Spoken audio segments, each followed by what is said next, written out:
Bonsoir à tous et à toutes. Alors, on se retrouve pour mon remplissage du mois de juin.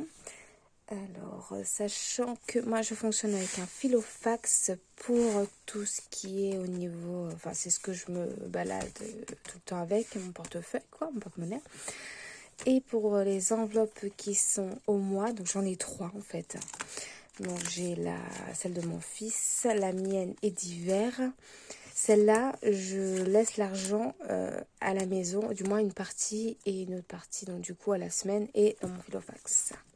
Je suis désolée, je me mélange un peu pinceau ce soir, je suis fatiguée.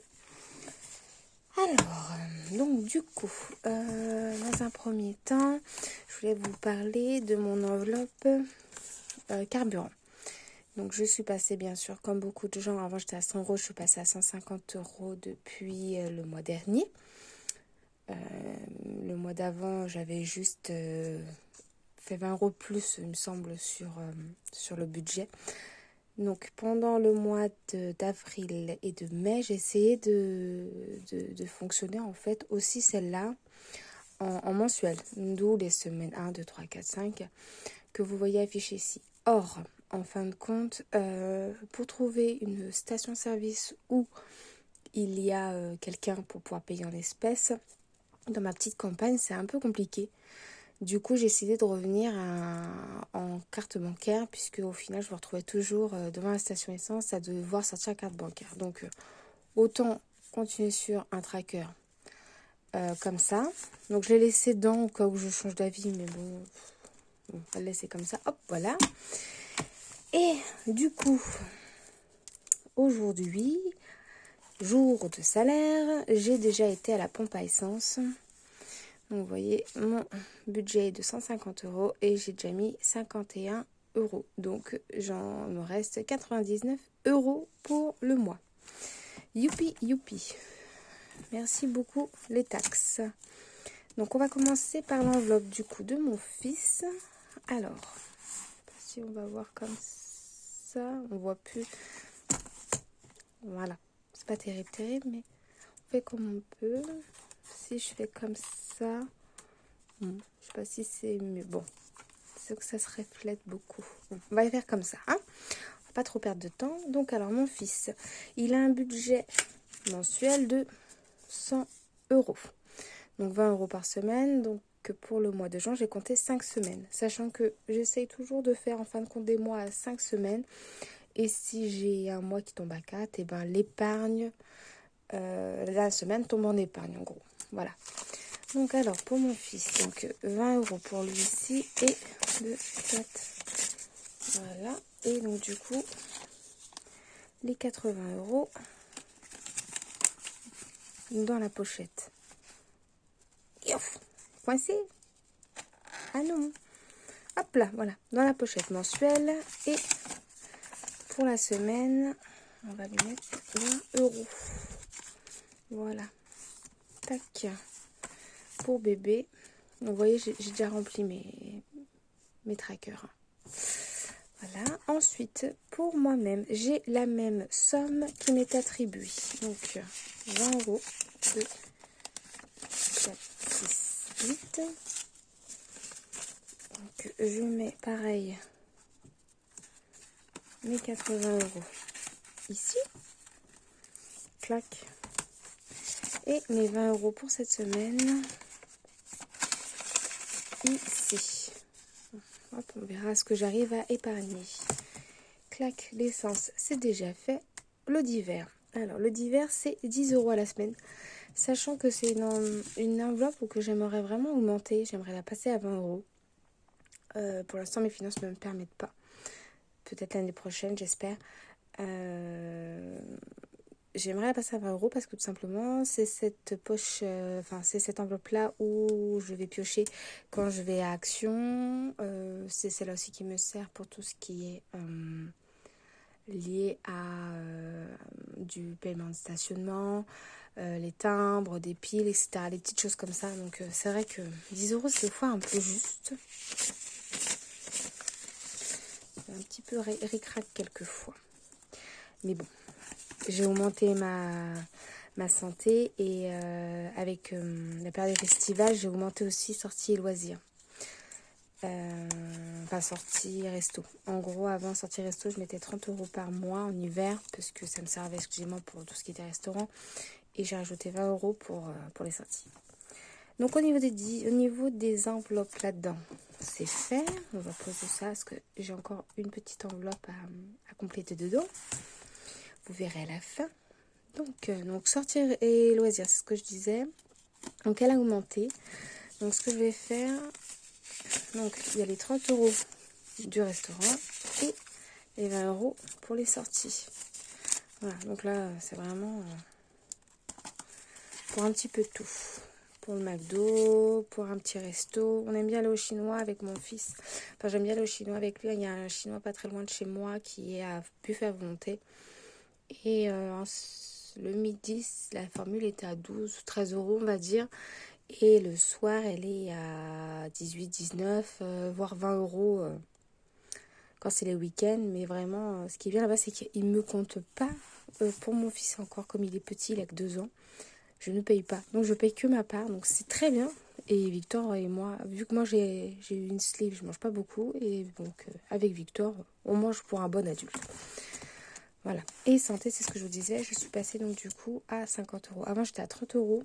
Pile poil le montant en fait pour une consultation pour mon fils. Et en fin de compte, je me retrouvais toujours un peu coincée à la pharmacie à sortir ma carte bancaire. Donc j'ai décidé d'augmenter, sachant que moi je suis quasi jamais malade. Donc voilà, donc je vois pas l'intérêt de mettre plus. Donc voilà, donc 50 € pour la santé. Voilà. Alors moi je fonctionne comme ça dans mon enveloppe santé, parce qu'en fait quand je suis chez le médecin, je prends que ça, que je lise dans le carnet de mon fils pour le coup. Et du coup, hop là, vous verrez pas, ma carte vitale. Et donc du coup, je prends la carte vitale bien sûr et ma carte de mutuelle. Et ça, je les mets toujours là-dedans parce que une fois, je suis partie juste avec l'enveloppe et j'avais oublié ça. Moi, j'étais partie aux urgences, j'étais un petit peu inquiète pour mon loulou, donc puis rien de grave en fin de compte. Il faisait les dents et les otites, super.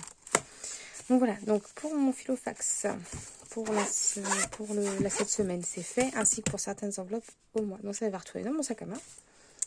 Et il me reste du coup 30 €. Donc ces 30 €, ils sont bien sûr destinés à aller quelque part. Donc je reprends mon classeur qui me sert de classeur pour les enveloppes donc du coup au mois, et il me sert aussi pour un petit peu d'épargne. Vous voyez, par exemple, il y a le livret de mon fils qui d'ailleurs est ma fierté. En ayant commencé les enveloppes, j'ai réussi à mettre 1000 € de côté sur son livret A, et j'ai commencé à entamer son livret au Crédit Agricole, donc 20 €. Bon, il monte doucement. Là, cette année, il a bientôt, au mois de juillet, il y a son baptême. Du coup, comme il a 2 ans et que c'est un baptême qui a été retardé plus d'une fois et qu'il a tout ce qu'il faut, il a déjà sa chambre de grand, tout ce qu'on veut, voilà. Donc, j'ai demandé principalement de l'argent, vu que je n'ai pas de jardin, donc il n'y aura pas de portique, il n'y aura pas tout ça à acheter, il n'y a pas de... Donc voilà, donc j'ai demandé principalement de l'argent en fait pour son livret, pour lui plus tard. Donc on verra après baptême s'il a eu une coquette somme ou pas. On verra bien, surprise. Donc voilà, donc ça c'est pour baptême. Donc voilà, ici en fait, du coup, qui dit baptême et petit garçon, on dit on va l'emmener chez le coiffeur, ce poutchou, quand même. Donc du coup, j'ai prévu 20 €, sachant que pour le coiffeur, habituellement j'en ai pour, je sais plus si c'est 12 ou 13 € que je paye. Donc, mais je préfère mettre plus, ça partira dans les défis et puis c'est tout. Donc voilà. Et ensuite, il me reste donc mes 10 derniers 10 €. Ils vont pas n'importe où. Alors, ils vont aller là-dedans, mais je vous montre un petit peu. En fait, il y a un défi que je budgétise toujours en fait en début de mois. C'est, beaucoup d'entre vous doivent le connaître. Il faut juste que je le retrouve. Voilà, c'est le challenge en fait des jours fériés. Donc, moi je l'ai commencé donc en janvier et tous les jours fériés, je mets 10 €. Donc, autant vous dire que mai, ça a été un petit peu plus dur. 30 €, ça fait mal.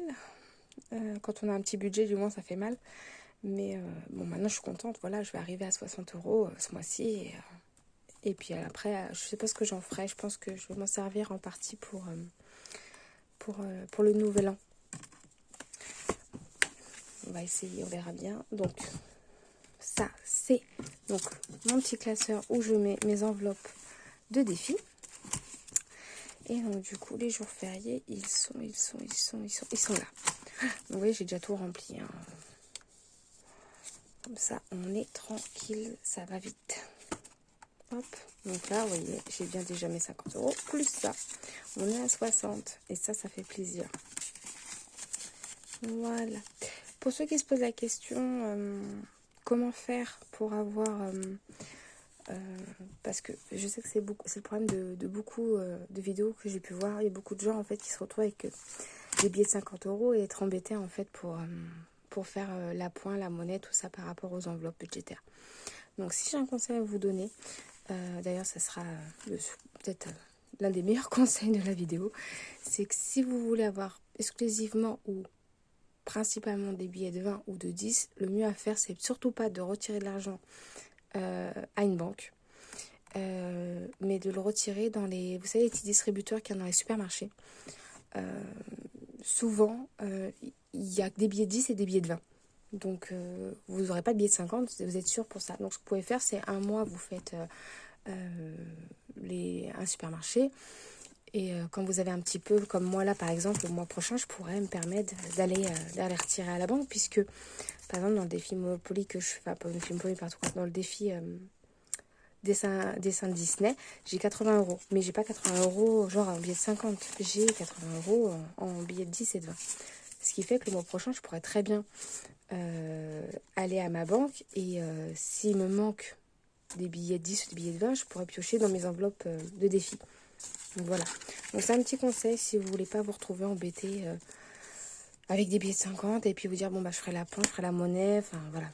Donc ça, petit conseil. Donc voilà. Donc tac tac tac tac. Donc c'est fini. Donc je vous dis donc j'espère que la vidéo n'aura pas été trop longue pour vous et que la visibilité au niveau de la vidéo va être correcte parce que je filme depuis mon téléphone et vu que c'est ma première vidéo, j'ai pas envie d'investir tout de suite dans un équipement ou quoi que ce soit, donc c'est mon téléphone. Voilà, donc je pense qu'on va se retrouver dimanche. Dimanche, je pense que je pourrai au niveau... je pourrais m'octroyer peut-être un petit peu de temps dimanche pour en fait vous faire le bilan de ma semaine et remplir du coup les 3 enveloppes que j'ai au niveau de...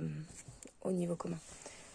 Au niveau de ma semaine, je suis vraiment fatiguée. Je crois que je vais aller me coucher après, hein. C'est compliqué.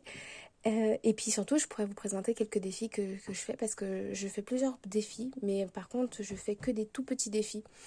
Et quand la fin du mois devient compliquée, comme là, mai pour moi personnellement a été assez compliqué, j'ai pas de pitié, hein. Je pioche dans mes défis et puis si le mois d'après je peux, je remets. Si je peux pas, je remets pas. Je pense qu'à un moment donné, les épargnes, ok, c'est bien d'en faire. Les défis aussi, mais quand on a besoin, il vaut mieux prendre plutôt que d'être à découvert même de 1 ou 2 euros sur son compte. Enfin, moi, c'est comme ça que je fonctionne. Après, chacun fait comme il veut. C'est vrai que chacun est libre. Après tout, l'argent, c'est très particulier et chacun le gère comme il veut, en fait. Donc, voilà. Donc, je vous embête pas plus longtemps, puis je vous dis à très bientôt. Ciao!